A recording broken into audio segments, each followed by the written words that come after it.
You're going to do something different when it comes to picking my TBR. I am here in front of my TBR shelf. I think the shelf has worked for the most part. The main problem is that I keep buying books. It's out of hand. I need to be a reader, not a book collector, but I feel like the wires got crossed somewhere in there. I did buy some books at Barnes & Noble today. In this video, I am going to be reading the first lines of these books in this pile. Oh my gosh, this is gonna fall over. I already got one audiobook I got today, and so I'm gonna read that next week. Read all of these, the first lines, make some piles of which ones I liked more, and then hopefully be able to narrow it down to maybe a top 5. I guess, to be fair, we should include these, right? Right. The new books that I bought were Once Upon a Broken Heart, Mistborn by Brandon Sanderson. I know I haven't successfully read anything by Brandon Sanderson besides Skyward, but I'm willing to try. Adventures of Amina Al-Sarafi. And I don't know, there's like a giant octopus or something on the cover, but because they're new, I'm going to sprinkle them in as we go and see. So I guess the best way to do this is to just get started because it's really, really hot and I don't want to be under these lights much longer. Terms and Conditions by Lauren Asher. I have been trying to read this book for the longest time. It's a shame that I haven't read it yet. Oh my gosh, look at this. There's like a drawing on the chapter head. Oh my gosh, I love that. It's a crime to celebrate a day like today all by yourself. Cal, my best friend and boss's brother, interrupts me. I am curious about what a day like today is. Like, what is the day going like that Cal said, like, it's a crime to celebrate a day like today all by yourself. I would say I'm mildly intrigued. Okay, so we have City of Brass, and this cover is so pretty. Is this sticking up? Oh my gosh.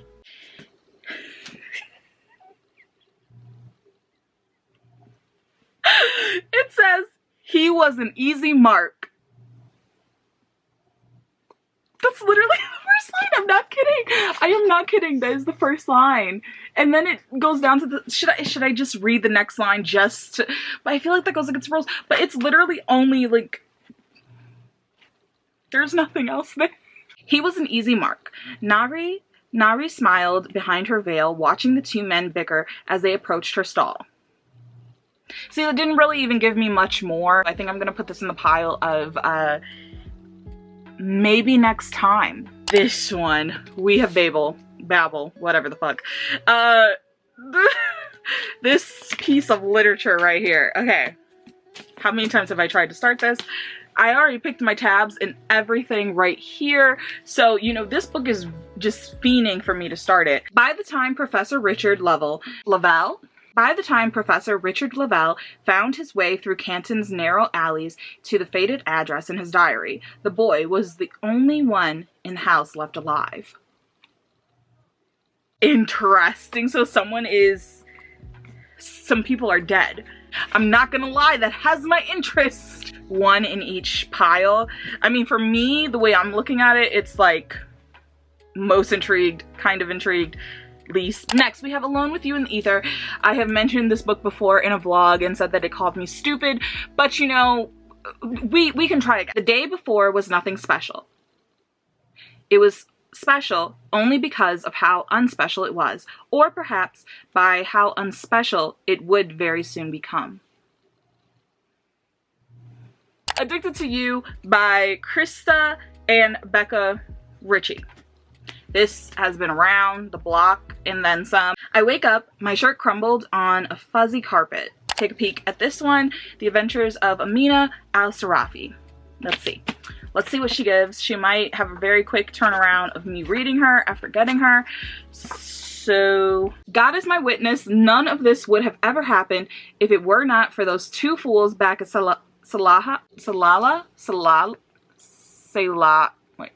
them and their map. I ain't gonna lie, that kind of sounds interesting. Because, like, what was up with the map? What happened? Who are these two fools? The love hypothesis, I know this one has also been around the block a few times, so let's see. In Olive's defense, the man didn't seem to mind the kiss too much. Tiger at Midnight. I know nothing about this book, but it is a really cool cover. Kunal's eyes, sharp as an eagle's, were used to studying an enemy's armor for chinks or a battle plan for flaws, but tonight they rested on the sea. Honey and Spice. I also have the audiobook for this. I'm rooting for it to be good. I'll give it a little bit of something. Do you like that?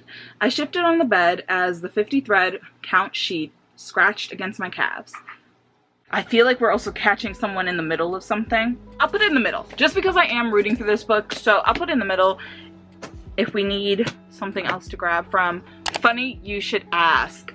I remember this took BookTok by storm. The text is so small, oh my gosh. I arrived early and damp. The blue cotton blouse that had looked professional and flattering in my apartment mirror was now stuck to my armpits in dark, wet half moons. Sounds rather humiliating. Not gonna lie, I'm a little intrigued. Okay, maybe BookTok was on to something. Hooked. This, I don't even know why I picked this up. Maybe I just like the cover. Let's do the prologue, okay? Once upon a time, it feels different than I thought it would. Killing him. 5 Survive, which is a new series by Holly Jackson. I honestly don't think I heard many people talk about this. I don't know if people just haven't gotten to it and they were just like saving it until fall or something like that. Here and not, red and black, one moment there, another gone.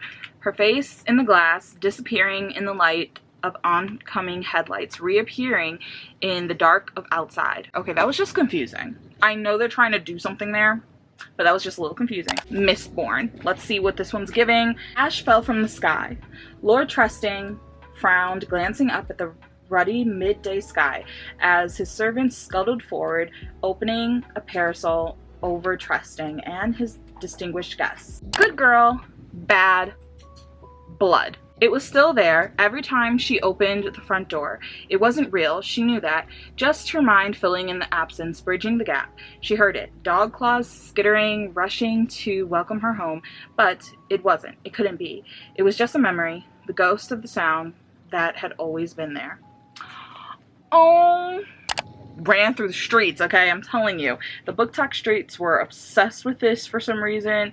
Up until yesterday, I, Georgie Carruthers, never believed in aliens. Oh sure, there were all kinds of possibilities out there in the universe, but if someone would have told me that little green men were hanging around Earth in flying saucers just waiting to abduct people, I would have told them they were crazy. But that was yesterday. Today is a different sort of story. I'm not gonna lie, that sounds interesting. The Dating Playbook. Okay, chapter one. Okay. A strident clink pierced the crisp, late October evening as Taylor Powell tapped her fork against her champagne flute. All right, ladies, get those glasses in the air. That's mild. I'll put it over there. Daisy Hates, which is the sequel to Magnolia Parks. No guns at the dinner table. That's my one rule. Call me old-fashioned, I don't know. It's just what I've always said to the boys. I don't care about phones. I don't care if they're texting. I don't care if they're wearing a hat at the table. I just don't want guns while I'm serving them a brisket I slow cooked for 9.5 fucking hours. Okay. That has me interested. The ice would be great right now. Some coolness. A cool breeze, you know, that would be lovely. Again, Anastasia, if I hear the words again and Anastasia together in a sentence one more time, it might be the thing that finally tips me over the edge. I love some anger. We're gonna put that over there. I don't even know what this book is about. Okay. I wasn't sure what to expect when I walked into the cafe. I wasn't sure what to expect when I walked into Cafe Rev, but it sure as hell wasn't a picture of myself behind the register under the cheery headline, "Do Not Serve." A yellow, frowny face magnet held the photo in place. Oh my gosh, what did she do? The door to the wait, The Door to the Prince of the Heart, wait. The Whisper Gazette. Where will the brokenhearted pray now? The door to the Prince of Hearts' church has disappeared. Painted the deep bloodred of broken hearts, the iconic entry simply vanished from one of the Temple District's most visited churches sometime during the night, leaving behind an impenetrable marble wall. It's now impossible for anyone to enter the church.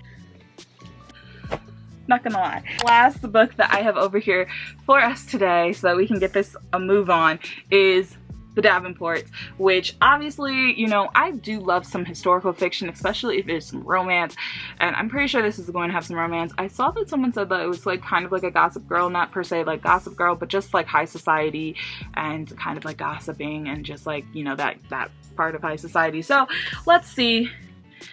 It's a beautiful cover though. So let's get to chapter 1. Okay.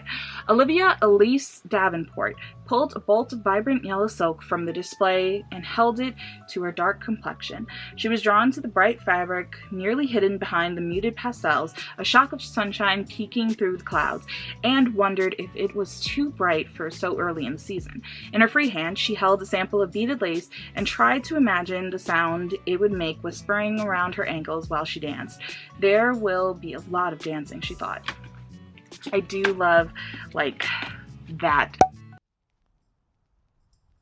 I have 12 books that I put in my I am very intrigued pile. I think I want to narrow it down to 3. I kind of have been missing reading like mysteries and thrillers and kind of like throwing a horror in there every once in a while because I haven't really been doing that lately, so I'm gonna get this anyway. Fantasy, but it's fantasy romance. This is fantasy. I'm pretty sure this is romance, romance, romance, romance, romance, fantasy. Once Upon a Broken Heart, fantasy romance. And then we have Mistborn, which is obviously going to be a high adult fantasy. And then we have The Adventures of Amina al-Sarafi. I'm pretty sure this is an adult fantasy also. I don't think today is the day for Babel, so we're gonna put that back. I know. Don't doubt me. We're gonna get there. It's just it has to be the right time. Mood readers, it has to be the right time. You understand? Like I can't force it. I wish I could, because we would have some great videos. I'm kind of vibing both of these, and it's crazy because these are both the ones I got today, so maybe that's why I'm vibing them so hard. Take Once Upon a Broken Heart and get my fantasy and a romance right here and just kind of go from there. But I have a feeling that this probably won't be very heavy on the fantasy aspect. I feel like this one could wait. Of these, I think I'm more intrigued about this one. So I remember this one because it was like aliens, and like I didn't believe in aliens before today, and I thought that was very interesting. So like, yes. And the fact that I remember it just says a lot. This one, no guns at the table. Like, especially if I'm serving you a brisk. Like, hello, no guns at the table. I love that energy. Icebreaker. Doing routines and being like annoyed that the person is talking to you, maybe not as appealing. This one, I think mainly because I think it's going to be sad. I'm not in the mood for a sad book. Hooked. I can't even remember what it said. I'm sweating and I don't have a shirt. These 4, this is the only fantasy. I might pull this to the side anyways and just let this in Good Girl, Bad Blood. These 2, definitely. So now we just have to pick one more out of these 3. So I'm gonna read the first pages.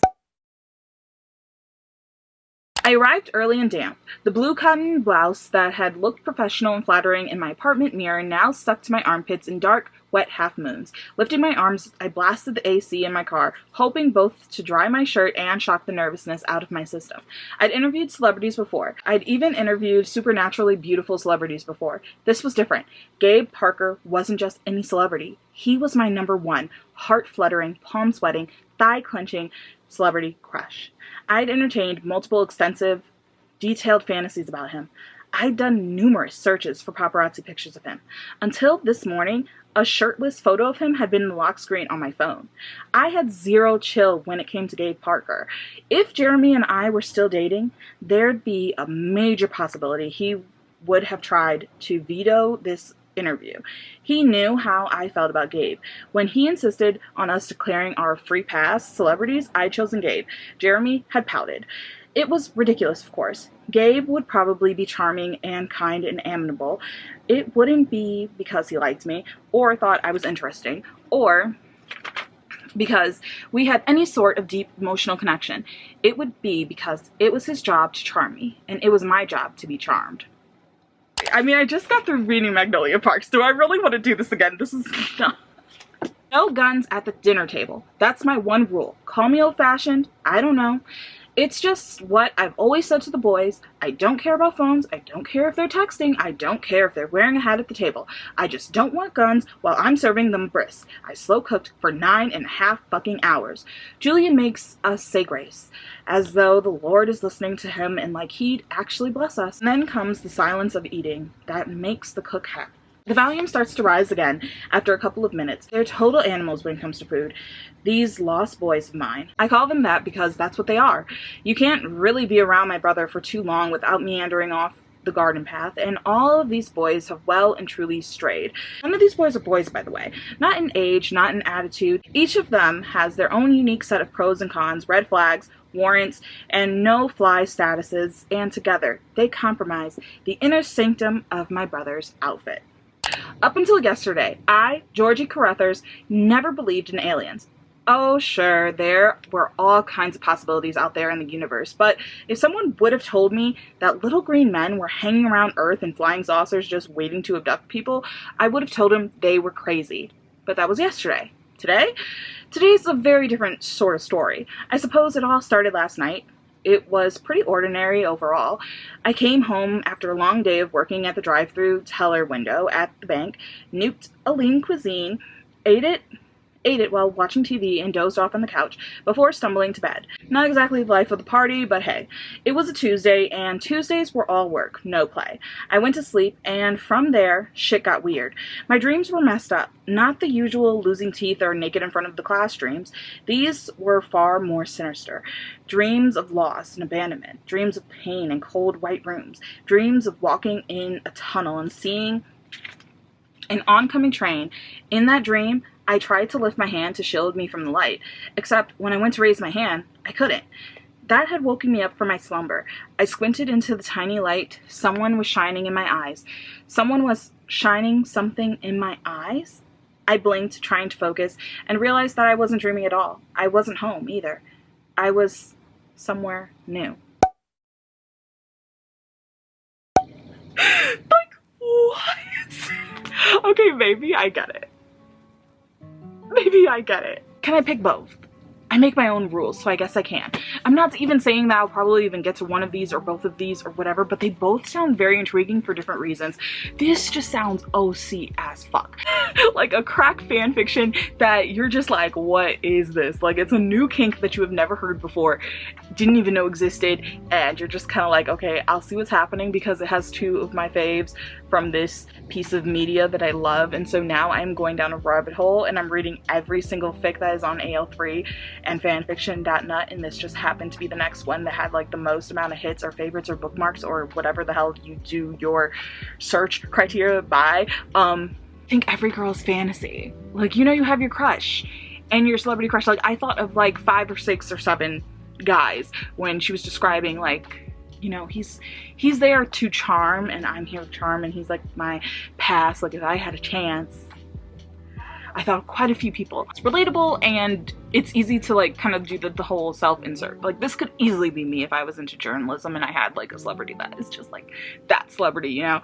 So I feel like I might just pick both of them. If you could see this pile that I have right here of all of these books, I would have never expected that the two that I was most intrigued about just from reading the first lines or like first paragraph, whatever, I just never would have picked these two. Ever. There's something to this method, maybe. These are the books that I have decided on. We have The Adventure of Amina al-Sarafi. We have Good Girl, Bad Blood. We have Ice Planet Barbarians, and we have Funny You Should Ask. And my battery is going to die and it is way too hot over here. Thank you so much for watching this video. Stay tuned for the next vlog because I'm probably going to read all these and do a reading vlog. Give this video a thumbs up, subscribe, all of that. Thank you so much for watching. Bye! Only lavender dreams, baby.